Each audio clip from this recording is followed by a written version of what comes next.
A new exhibit at the Metropolitan Museum of Art in New York features a 17th century masterpiece from the Cathedral of Puebla, Mexico. This time-lapse video shows the installation of the painting by Cristobal de Villalpando, depicting scenes from the Bible like the Transfiguration of Jesus. The piece is 28 feet tall and has never been seen outside of Mexico. It's also recently been restored. The Cristobal de Villalpando, Mexican painter of the Baroque, runs until October 15th at the Met.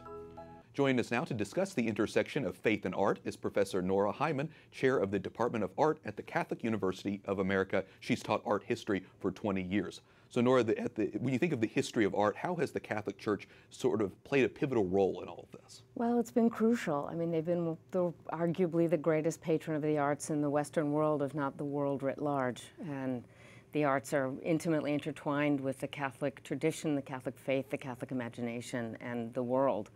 So as an art historian then, is there a certain particular period that you think of when you think of how the Catholic Church has influenced artists in particular?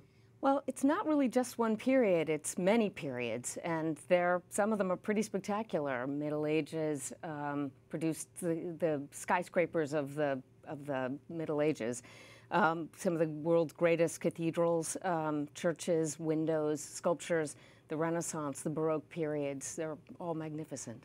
And you mentioned also some of the Baroque, the church has been instrumental in architecture in particular, and the greatest example, of course, that we can think of is St. Peter's Square. Tell us a little bit about that. It's one of the great ones. Well, St. Peter's was built in the early church and was rebuilt in the Renaissance, and when you think of trying to do that, taking one of the world's largest buildings and tear it down and rebuild it, that takes a great deal of courage.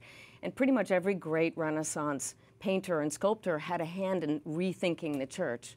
In the end, the church as we see it now is a combination of hands. Michelangelo designed the back of it, Moderno designs the front of it, the decorations in the interior by Bernini are spectacular and wonderful, and much imitated across Europe. And they represent, the theological ideas of the church, but also a kind of epitome of beauty and of truth. Well, taking that idea of kind of the theology behind all of this, half of your students taking classes in art history are at least studying religion in some form or another. Mm-hmm. How do you think people gain a better understanding of their own faith, their own religion through studying art? Well, one of the arguments about why Catholicism and Christianity becomes ascendant when it's competing with so many other religions in the early Christian period after Christ died, is that Christians embraced imagery. They embraced making images of a very complicated faith at a time when a lot of people were illiterate.